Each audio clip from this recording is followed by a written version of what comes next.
Avec Tava et Tonton aujourd'hui, donc au Millennium de Disney. Bon, voilà, Tava, bon bah salut déjà. Ça va mieux avec la pluie, pas trop froid. Bah écoute, venant du sud, nous on craint un peu le froid. Alors le froid, le vent, la pluie, ça fait un mauvais cocktail pour nous.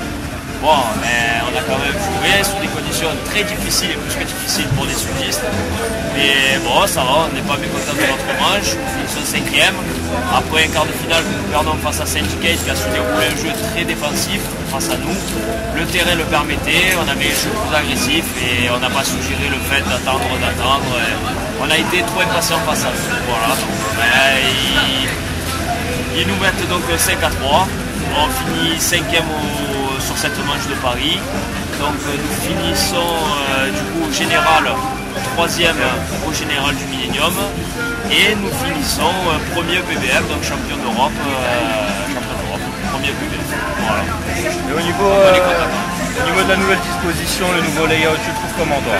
C'est-à-dire le nouveau layout. Donc cette nouvelle organisation avec un snake beaucoup plus allongé qu'on avait vu sur l'ancien. Les pré-bunkers ont des belles zones de tir.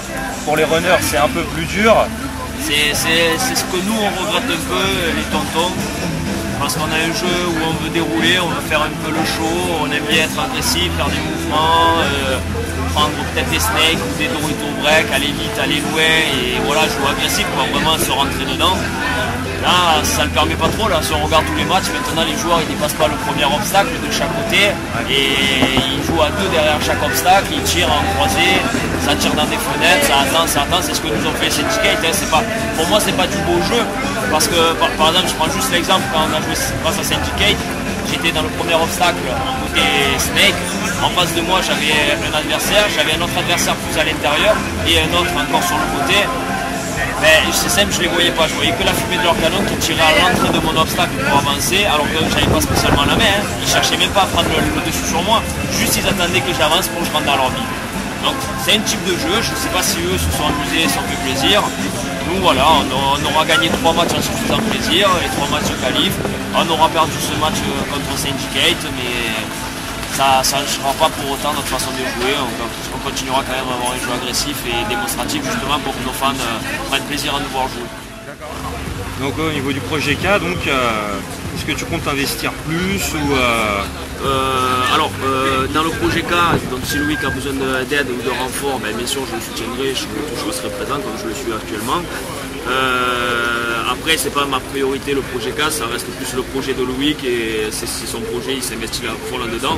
Moi j'ai plus la gestion de l'équipe, donc ça me prend déjà énormément de temps. Ouais, bien sûr. Donc gérer les joueurs, gérer les sponsors, gérer l'équipe, gérer le terrain que nous avons à Marseille, donc gérer un peu tout ça, chaperonner un peu tout ça, ça me prend énormément de temps et j'ai pas assez de temps à investir dans D'accord, donc ça sera seulement en cas de renfort à la demande de Loïc en fait. Voilà, ce sera des renforts ponctuels. Maintenant il y a Axel qui est rentré dans le quad, donc Axel qui va maintenant être nouveau coach. Donc vous pourrez justement avoir affaire aussi à des conseils d'Axel. Donc c'est bien notamment pour les nouveaux joueurs qui sont plus attaquants, plus dans le snake ou quoi, qui pourront avoir plus de conseils justement sur ce type-là de jeu. D'accord, une petite dernière question pour toi. Donc tu commences à te faire vieux quand même, hein, malheureusement. Tu penses arrêter dans combien de temps à peu près? Tu as déjà une perspective et en tant que joueur déjà? On ne sait jamais, Alors je me dis, toutes les années je me dis, bon l'année prochaine, est-ce qu'on fait encore ou pas? Ce qui est sûr, c'est que je n'arrêterai pas Tonton tant que j'aurai pas trouvé quelqu'un qui me remplace et qui sache gérer l'équipe et qui sache la mener dans le droit chemin. Donc Franck a fait avec moi, Franck m'a formé, il m'a instruit, il m'a appris justement cette culture de Tonton, la façon dont Tonton était, c'est tout un esprit à avoir. Donc je le ferai, je formerai un jeune, je ferai la même chose que ce qu'il a fait avec moi et dès que je le sentirai prêt à diriger l'équipe, je céderai ma place.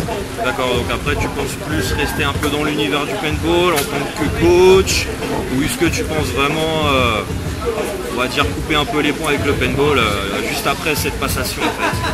Je sais pas si je pourrais rester en dehors du terrain. Oui, je pense aussi. Ça me démangerait trop. Voilà.